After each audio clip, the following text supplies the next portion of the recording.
Assalamualaikum warahmatullahi wabarakatuh.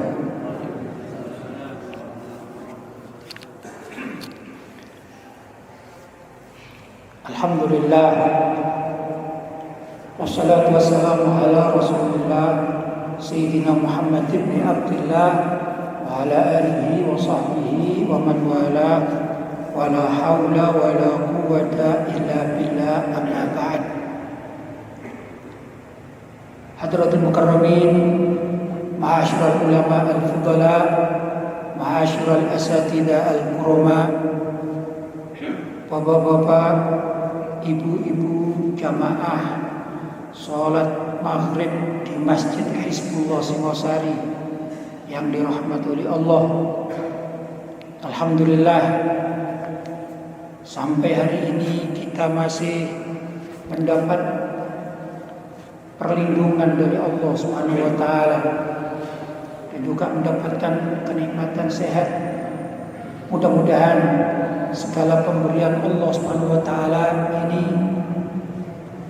dapat menyebabkan giatnya kita atau semakin giatnya kita untuk beribadah kepada Allah Subhanahu wa taala. Dan juga mudah-mudahan segala apa yang kita laksanakan dijadikan oleh Allah SWT sebagai ibadah sunnah yang pahalanya dilipat gandakan. Allahumma amin. Tak lupa kita juga bersyukur karena hari ini kita masih diberi kesempatan sehingga bisa melaksanakan ibadah sholat maghrib berjamaah di tempat yang sangat dimuliakan oleh Allah. Tidak semua orang yang diberi kesempatan semacam itu oleh Allah Subhanahu wa taala. Sebagian dari saudara-saudara kita di saat yang sama, di waktu yang sama, yaitu waktu bainal isya'ain, di antara waktu maghrib dan isya ada, tentunya ada.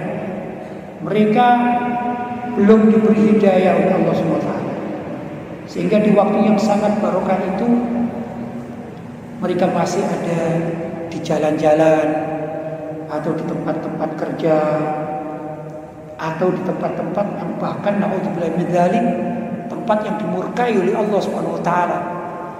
Kita berbicara di kalangan umat Islam, ini masih ada yang demikian.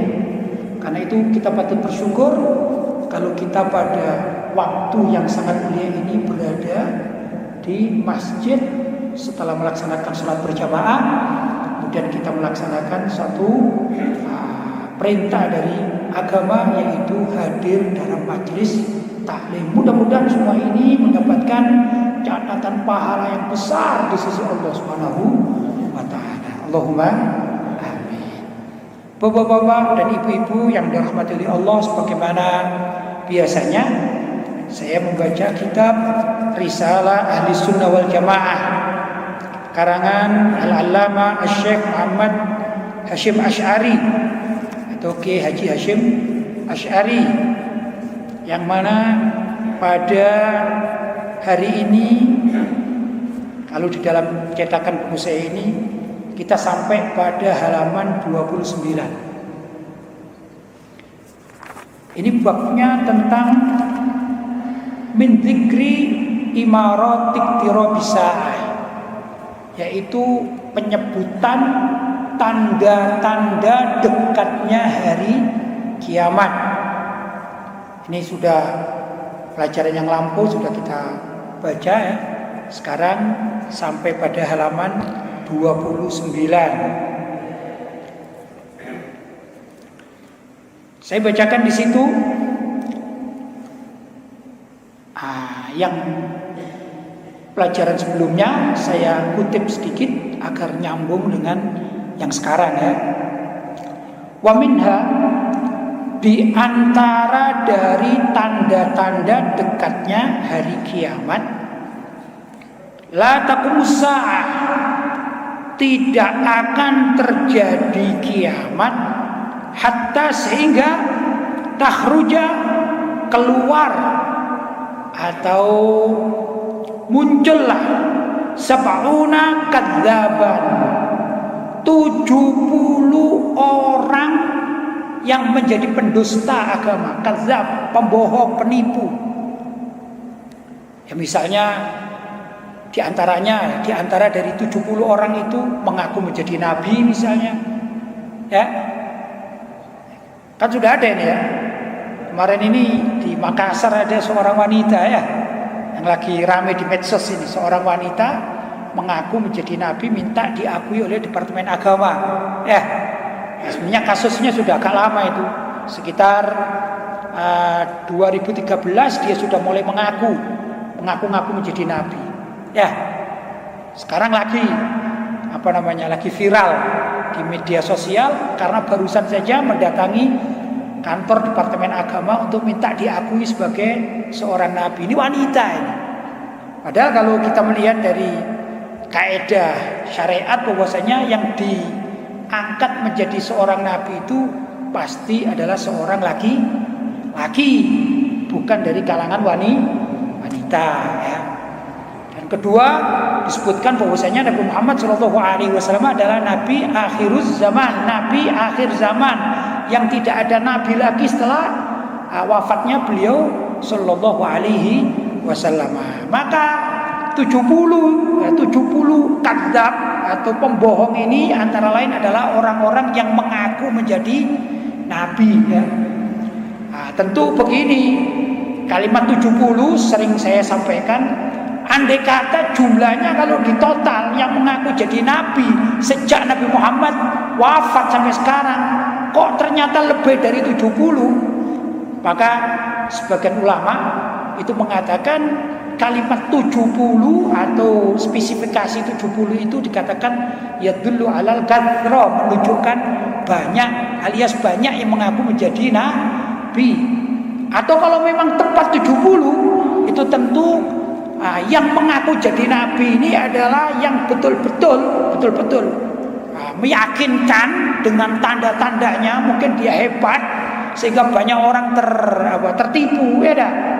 Mungkin dia termasuk ahli sihir ya, begitu. Kalau yang kemarin saya baca di media sosial tentang wanita yang mengaku menjadi nabi tanggal berapa itu ya, sekian Agustus ini, dia tidak punya kehebatan apa sama sekali ya. Dia tidak memiliki ilmu yang mengatakan bisa mengaku saya adalah mendapatkan wahyu, misalnya bisa terbang atau apa dan lain sebagainya ya, yang orang itu kemudian menengok. Ini enggak. Jadi ini termasuk ya pengakuan dusta saja kan begitu ya. Enggak ada tanda-tanda yang menunjukkan bahwa kalau dia nabi misalnya, dia palsu, nabi palsu, tapi dia memiliki suatu hal yang hebat sehingga banyak orang mengikut. Sedangkan wanita ini tidak punya pengikut.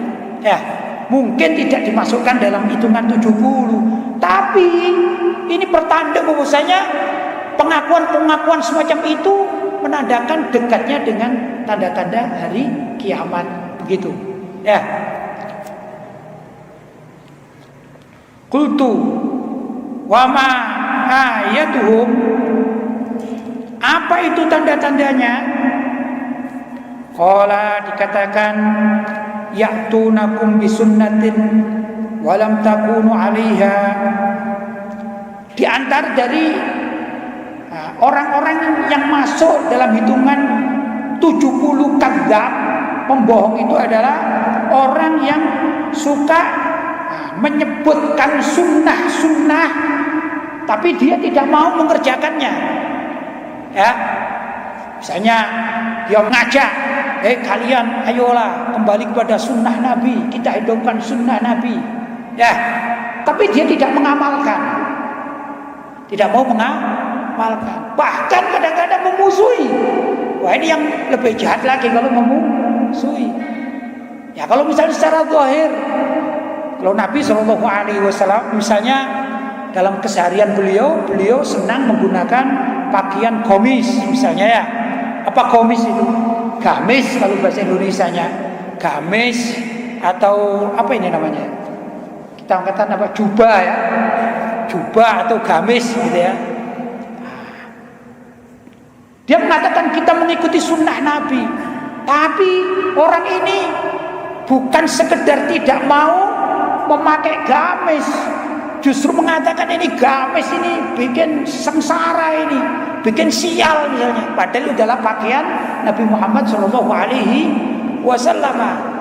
Ya, ini macam-macam begini, ini termasuk tanda-tanda orang yang masuk dalam kategori sab'una 70 kadzaban. Naudzubillah min dzalik, yaitu 70 orang yang pendusta agama. Ini bahaya ya. Kalaupun misalnya kita atau ada di antara kita tidak bisa atau kurang suka ya karena suatu hal dengan pakaian yang pernah dipakai oleh Nabi, termasuk gamis, imamah. Apa imamah ini? Sorban kalau orang Indonesia mengatakan ya. Sorban yang di mana? Sorban yang diikat di kepala ini ya. Nah, ini kan kalau bahasa Arabnya namanya imamah. Kalau dipakai begini namanya imamah ya. Kalau diletakkan di sini namanya rida. Ya. Nah, kalau misalnya ada orang memakai imamah, ini kan sunnah Nabi. Kalaupun kita belum bisa menggunakan sunnah Nabi itu, ya jangan ngata-ngatain sunnah Nabi. Ya, naudzubillah min dzalik. Apa orang pakai imamah? Wah, ini kan bikin problem lagi ini. Wong kita ini bukan hidup di Arab, kita ini hidup di Indonesia kok pakai imamah segala. Ini termasuk yang membohongkan sunnah Nabi. Naudzubillah min dzalik. Sekarang musim misalnya kayak gitu ya. Baju putih. Dikatakan kanan Nabi SAW yuhibbul bayad. Nabi itu senang pakaian putih. Kalau kita kebetulan tidak bisa berpakaian putih, jangan sampai menghina, mencaci maki pakaian putih. Karena itu adalah pakaian yang dicintai oleh Nabi Muhammad SAW. Kita kan biasa saja ya. Misalnya kita pergi tidak pakai imamah, ya tidak apa-apa. Kita tidak pakai baju putih, ya tidak apa-apa. Tapi kalau sampai mengata-ngatain, menghina pakaian yang dicintai oleh Nabi, itu berarti termasuk tanda-tanda datangnya kiamat. Naudzubillah min dzalik. Ada lagi misalnya mayoritas orang di Indonesia ini kan tidak berjenggot ya, mayoritas begitu. Ya tidak apa-apa, nggak ada salahnya. Wah, memang tidak ditakdirkan sebagai orang yang punya jenggot ya atau brewok, apa ini namanya jambang atau ini ya, tidak ditakdirkan seperti itu. Berbeda kalau orang Arab di sana mayoritas adalah menggunakan atau tumbuh jenggotnya. Tapi Nabi SAW ini mengatur kehidupan manusia yang berjenggot. Beliau mengatakan biarkan jenggotmu, pelihara jenggotmu. Tapi untuk apa ini? Kumis suruh merapikan, memendekkan dan dirapikan. Sunnahnya bukan panjang, kan ada orang jenggot yang sampai panjang gitu ya. Enggak, dipendekkan ya, kemudian dirapikan. Ini sunnah. Loh, kalau ada orang yang tidak berjenggot marah-marah kepada orang yang berjenggot, apa itu jenggot?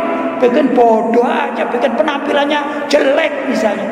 Padahal Nabi sendiri menggunakan atau memelihara jenggot. Ini kan sama dengan membohongkan apa yang diajarkan oleh Nabi. Loh, macam begini-begini ini biasanya ini ya bisa dikategorikan sebagai tanda-tanda keadaan atau keberadaan orang macam begini, termasuk datangnya atau datangnya hari kiamat. Naudzubillahi min dzalik. Ini dikatakan ya'tunakum bisunnatin, mereka mengatakan akan menghidupkan sunnah, lam takunu alaiha, tapi dia atau orang-orang ini tidak melaksanakannya. Yughayyiruna biha sunnatakum, bahkan mereka ingin merubah sunnah atau kebiasaan kalian yang sudah bagus, yang mengikuti syariat akan dirubah ya. Nah, sekarang musimnya ini. Jadi orang-orang yang biasanya melaksanakan syariat dengan benar ini dirubah-rubah. Ya, barangkali kalau orang misalnya ya sudah terbiasa dalam kesehariannya kalau ketemu kawannya assalamualaikum ya, ini kan sunnah Rasul.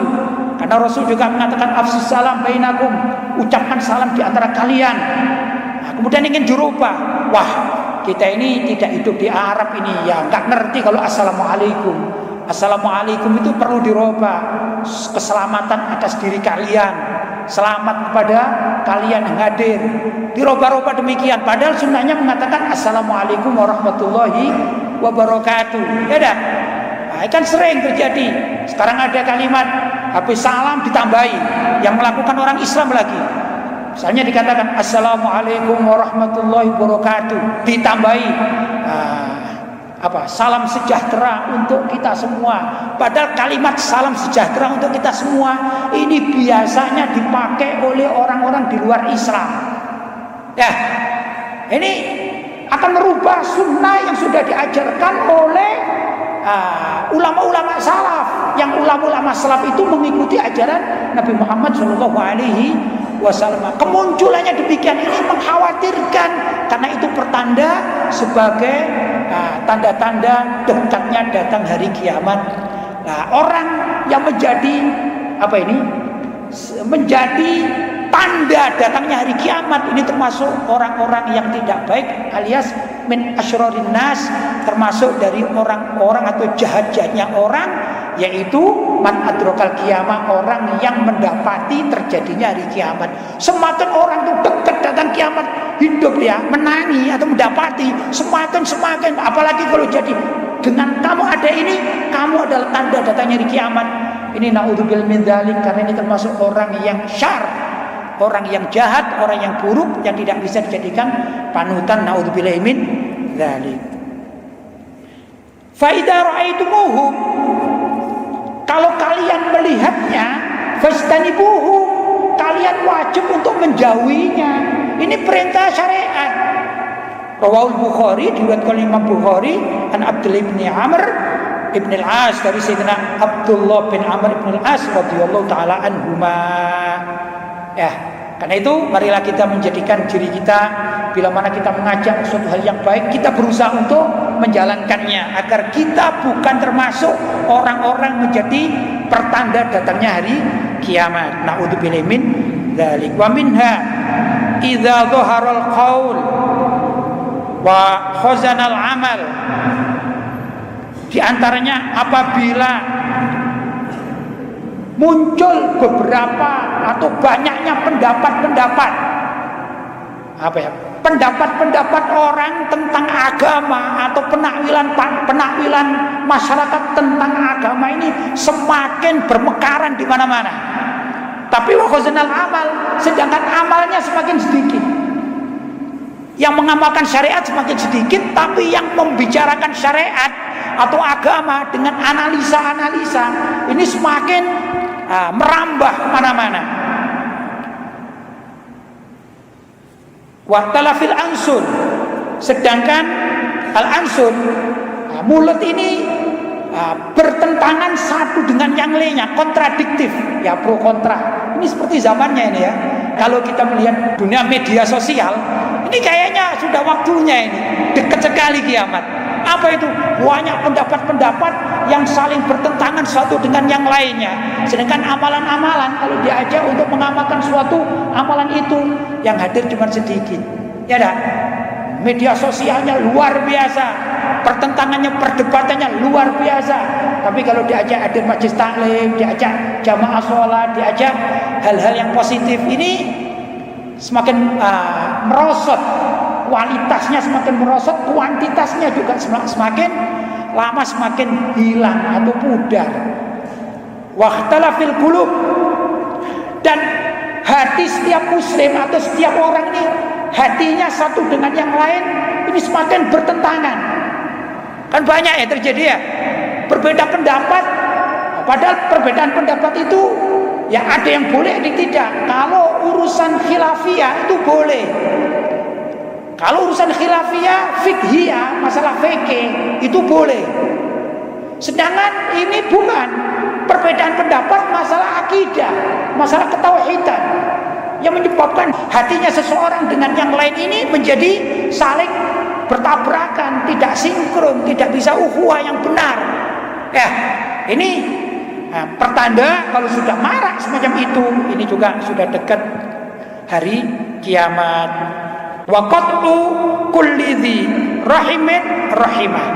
Dan banyak terjadi di antara keluarga ini sudah terpecah-pecah, tidak terikat lagi dalam hubungan keluarga karena perbedaan pemikiran, misalnya perbedaan partai, perbedaan ormas, perbedaan perkumpulan, ya, perbedaan yayasan, perbedaan mengikuti jamaah mana, ya. Yang satu mengikuti jamaah A, yang satu mengikuti jamaah B, kakak beradik, tapi bertentangan. Padahal sama-sama, ya, kegiatannya sama, ya begitu. Nah yang seperti ini kalau sudah banyak terjadi berarti pertanda dekat dengan datangnya hari kiamat.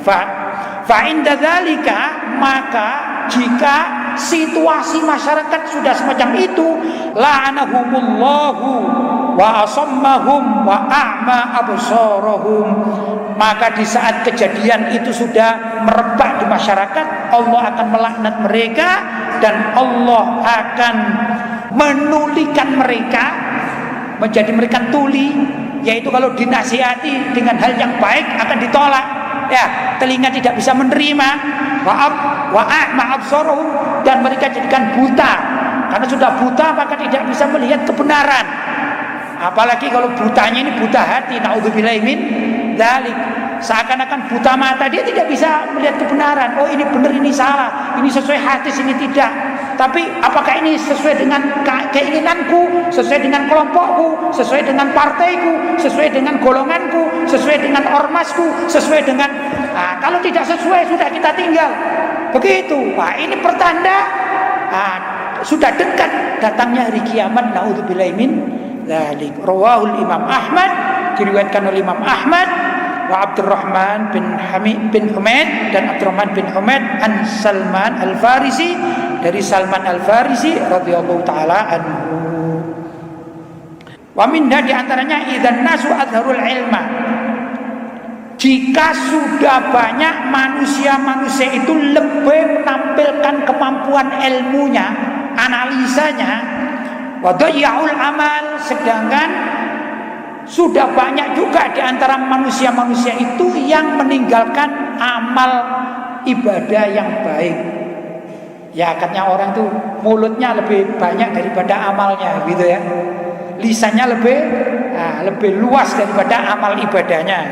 Wa tahabbu bil ansun wa tabaghadu bil qulub.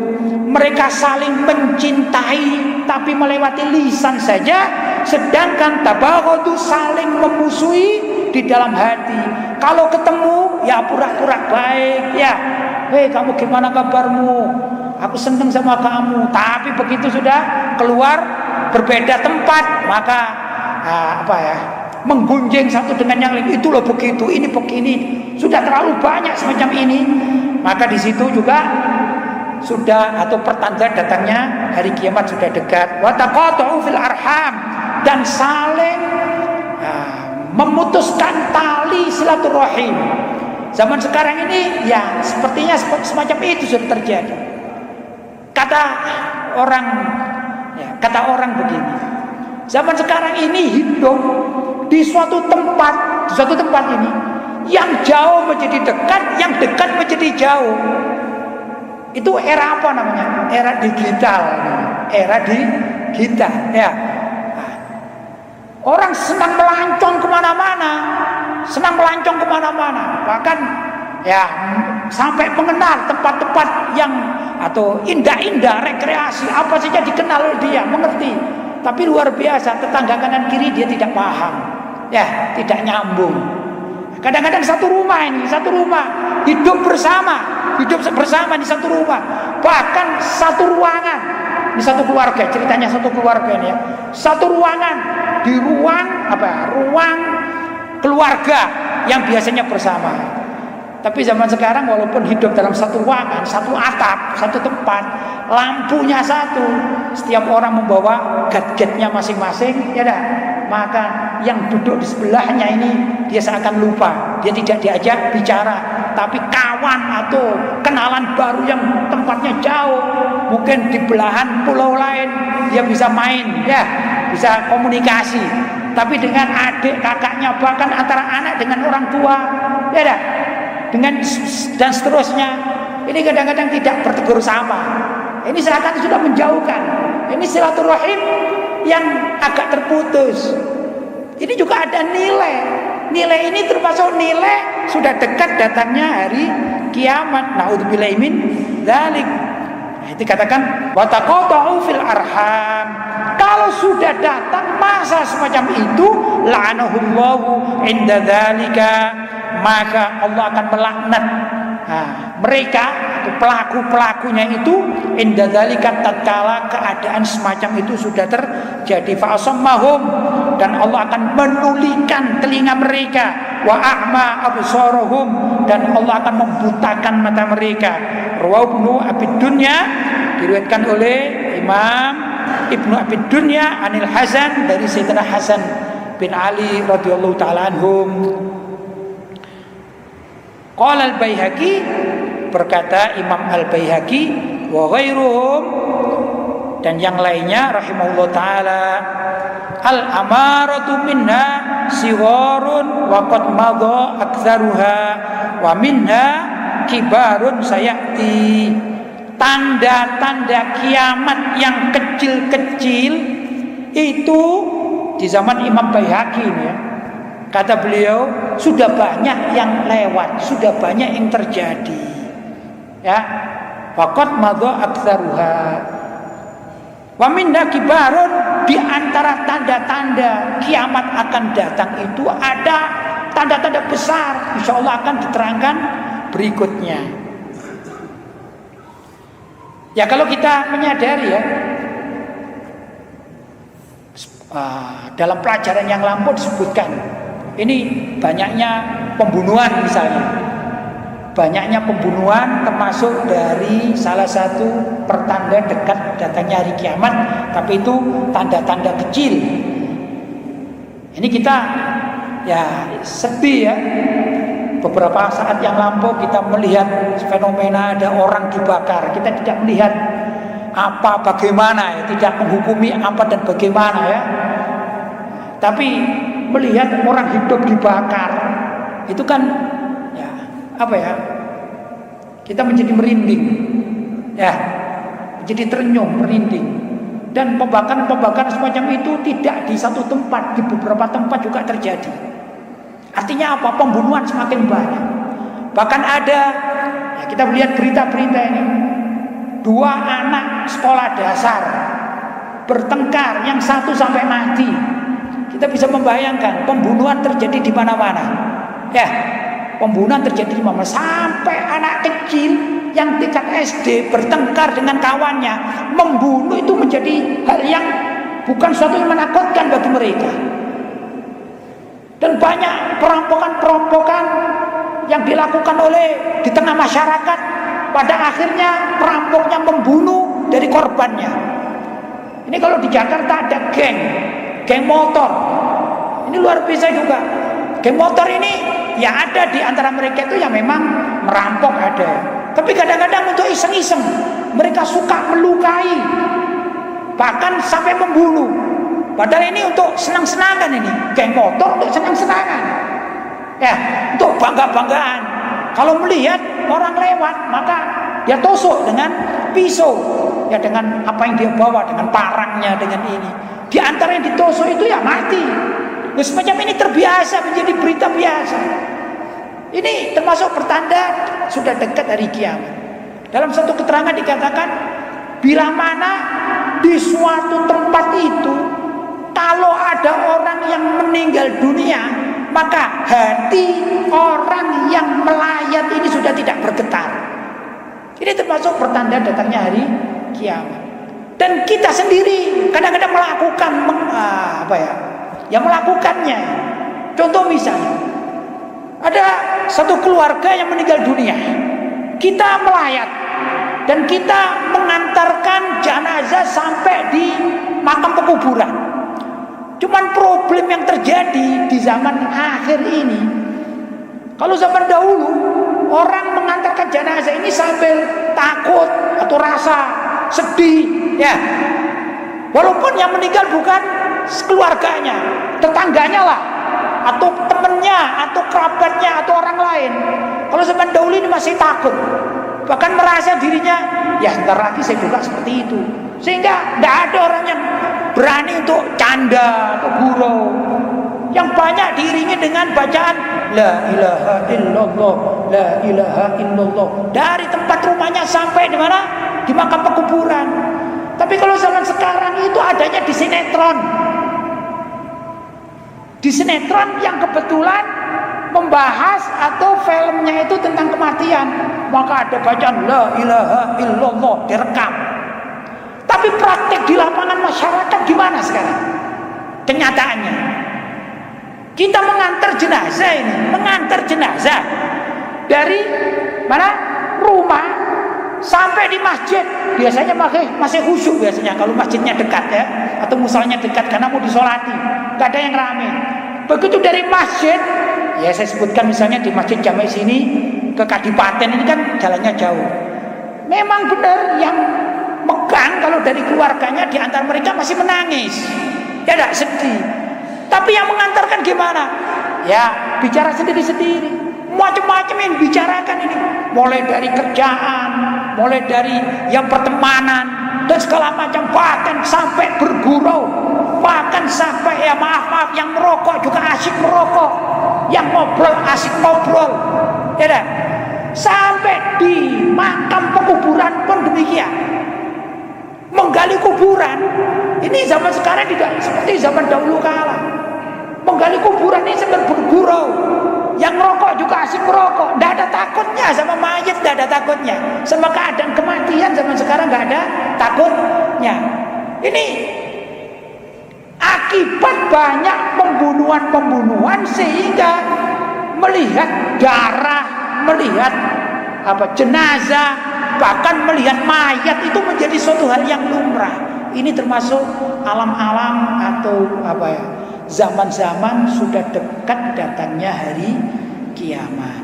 Karena itu kita harus introspeksi diri, harus bagaimana gitu. Kita siap dah menghadap Allah SWT.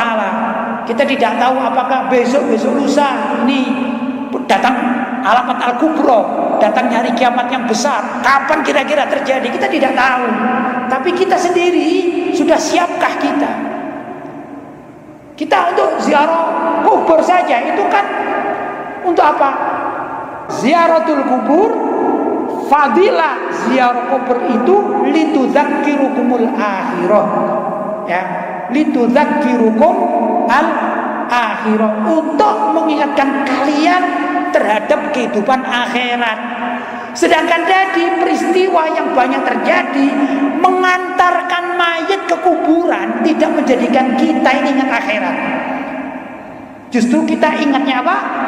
Perdagangan, bisnisnya, sampai pertemanannya, pergaulannya, guraunya, ya, dan lain sebagainya. Ingatnya dunia dan dunia. Ini yang terjadi. Karena itu dikatakan oleh Imam Al-Baihaqi. Imam Baihaqi itu ya lahirnya sudah ratusan tahun terdahulu ya. Itu kan Imam Baihaqi ini kan salah satu dari muhaddits ya. Zamannya Imam Bukhari, Imam Muslim, Imam Tirmidzi, ya, Imam Abu Dawud, Imam Nasai. Ada lagi siapa? Imam Ibnu Majah, Imam Al-Baihaqi. Ini adalah orang-orang hidup ratusan tahun sebelum kita. Di zaman itu, kata beliau, kata Imam Al-Baihaqi, sebenarnya tanda-tanda kiamat itu sudah sering terjadi, apalagi di zaman sekarang. Karena itu, bapak-bapak dan ibu-ibu yang dirahmati oleh Allah SWT, dalam kesempatan yang baik ini, saya mengajak diri saya sendiri dan juga mengajak bapak-bapak dan ibu-ibu, bagaimana caranya agar kita menjadi orang yang baik di akhir zaman. Di saat orang-orang jahat, orang-orang buruk, orang-orang yang menjadi datangnya hari kiamat atau menjadi tanda-tanda datangnya hari kiamat bermunculan, mudah-mudahan kita bisa istiqomah mengikuti syariat yang diajarkan oleh Rasulullah SAW, yang dilestarikan oleh para sahabat, dilestarikan oleh para tabi'in, dilestarikan oleh para ulama-ulama salaf Ahlussunnah wal Jamaah, sampai kepada ulama-ulama kita, sampai kepada kita tetap ala siratil mustaqim, berada pada jalan yang lurus, tidak belok-belok kemana-mana, tidak bengkok sini bengkok sini ya, tapi kita lurus mengikuti akidah Ahlussunnah wal Jamaah dan juga mengikuti ajaran syariat yang diajarkan oleh para ulama Ahlussunnah wal Jamaah. Semoga dengan demikian kita bisa diselamatkan oleh Allah SWT dan tidak dijadikan sebagai orang-orang yang menjadi tanda-tanda datangnya hari kiamat, yang mereka ini termasuk min asyrorin nas, termasuk orang-orang atau jahat-jahatnya manusia, naudzubillahi min dzalik. Barangkali bapak-bapak dan ibu-ibu, itu sedikit yang dapat saya sampaikan sesuai dengan apa yang kita baca dalam kitab yang diajarkan atau ditulis oleh Kiai Haji Hasyim Asy'ari atau Mbah Hasyim Asy'ari di dalam kitab Risalah Ahlussunnah wal Jamaah. Semoga ada manfaatnya. Barangkali itu yang dapat saya sampaikan. Hadza ma aqulu lakum wal afu minkum. Wassalamualaikum warahmatullahi wabarakatuh.